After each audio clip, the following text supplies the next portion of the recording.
Saudara-saudari dan anak-anak yang terkasih dalam Kristus, dari Novisiat SVD Kuburuteng Manggarai Flores NTT, saya Pastor Freddy Jahadin SVD menyampaikan ucapan selamat jumpa lagi lewat siraman rohani. Hari ini Senin 29 Agustus 2022. Kita memperingati wafatnya Santo Yohanes Pembaptis. Injil hari ini diambil dari Markus bab 6 ayat 17 sampai 29. Kita diingatkan supaya jangan takut promosikan kebenaran dan keadilan. Marilah kita berdoa memohon penerangan Roh Kudus. Dalam nama Bapa dan Putra dan Roh Kudus. Amin. Tuhan dan Allah kami, puji dan syukur kami haturkan kepadamu karena Engkau memberi kami seorang santo, yaitu Yohanes Pembaptis. Dia seorang nabi yang dengan berani promosikan kebenaran dan keadilan. Ia mengeritik perbuatan buruk yang dilakukan oleh Herodes dan mengharapkan agar Herodes bertobat. Ia pun tidak takut menghadapi kematian demi kebenaran. Tuhan, bantulah kami, berilah kami kekuatan dan keberanian untuk melakukan yang sama. Tuhan, utuslah Roh Kudus-Mu, terangilah pikiran dan hati kami, agar sabda-Mu yang akan kami dengar dapat kami pahami dengan baik, dan isi pesan-Mu dapat kami hayati dan amalkan dalam hidup harian kami. Doa ini kami sampaikan dengan perantaran Kristus Tuhan kami. Amin. Tuhan serta-Mu dan serta-Mu juga. Inilah Injil Yesus Kristus menurut Markus. Dimuliakanlah Tuhan. Sekali peristiwa Herodes menyuruh orang menangkap Yohanes dan membelenggunya di dalam penjara berhubung dengan peristiwa Herodias, yakni karena Herodes telah memperistri Herodias istri Filipus saudaranya. Yohanes pernah menegur Herodes, "Tidak halal engkau mengambil istri saudaramu." Karena kata-kata itu Herodias menaruh dendam kepada Yohanes dan bermaksud membunuh dia. Tetapi tidak dapat, sebab Herodes segan terhadap Yohanes, karena ia tahu bahwa Yohanes adalah orang yang benar dan suci. Jadi ia melindunginya. Tetapi setiap kali mendengarkan Yohanes, hati Herodes selalu terombang-ambing, namun ia merasa senang juga mendengarkan dia. Akhirnya, tiba juga kesempatan yang baik bagi Herodias, yakni ketika Herodes pada hari ulang tahunnya mengadakan perjamuan untuk pembesar-pembesar, para perwira, dan orang-orang terkemuka di Galilea.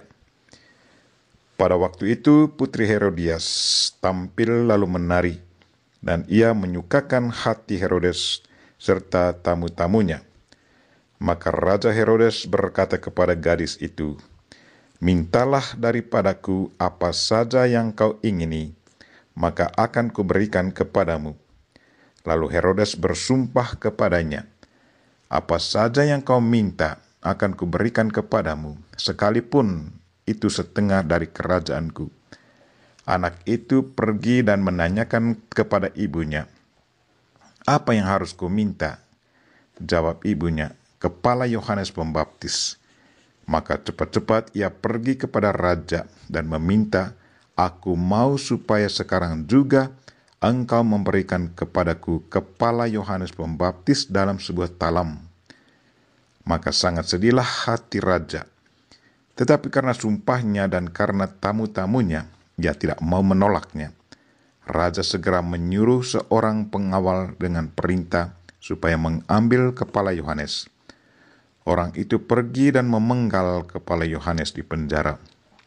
Ia membawa kepala itu ke sebuah talam dan memberikannya kepada gadis itu.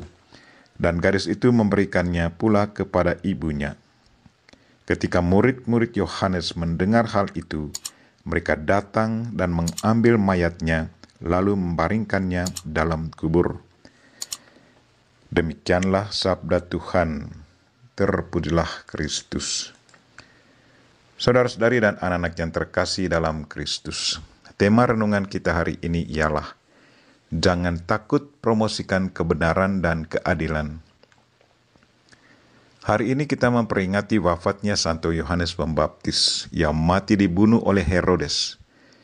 Kemartiran Yohanes berkaitan erat dengan teguran pedasnya kepada Raja Herodes, yang memperistrikan Herodias, istri Filipus saudaranya secara tidak sah.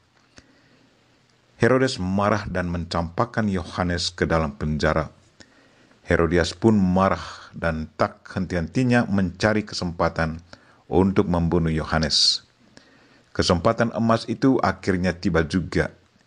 Herodes mengadakan jamuan makan untuk para petinggi kerajaannya di seluruh Galilea pada hari ulang tahun kelahirannya.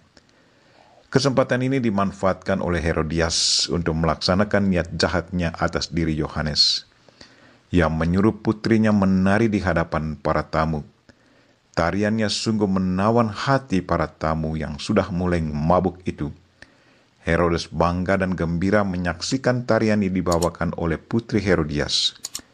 Terdorong oleh kebanggaannya itu, Herodes berkata kepada gadis itu, "Mintalah kepadaku apa saja seturut kehendakmu, aku akan memberikannya kepadamu." Herodes bahkan bersumpah di hadapan para tamu, "Apa saja yang kau minta akan kuberikan, sekalipun separuh dari kerajaanku."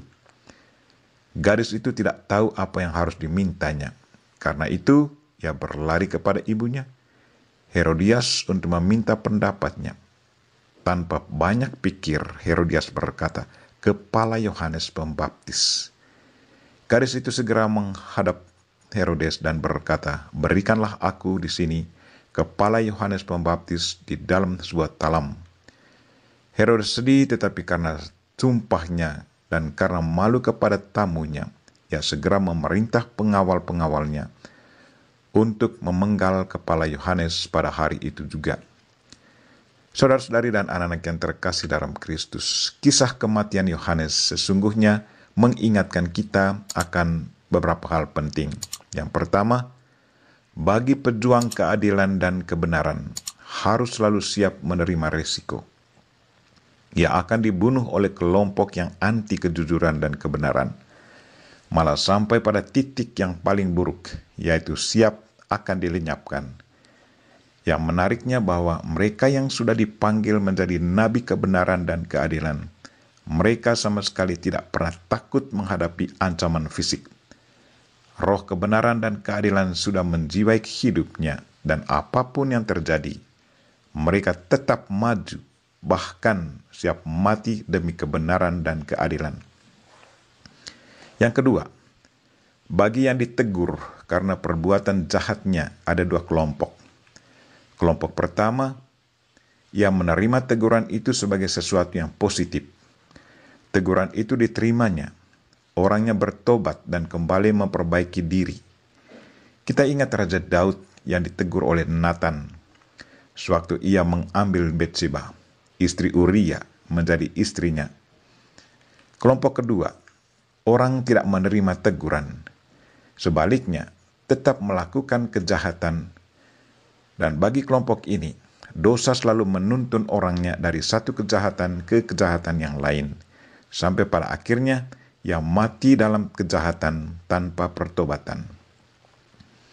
Marilah saudara-saudari dan anak-anak yang terkasih, kita berdoa memohon bantuan Tuhan agar kita selalu sanggup mempromosikan kebenaran dan keadilan dalam hidup kita.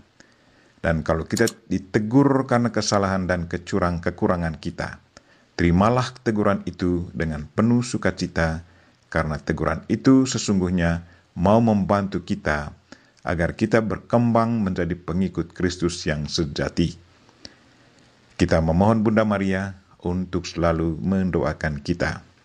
Amin. Marilah kita mohon berkat Tuhan. Tuhan sertamu dan sertamu juga.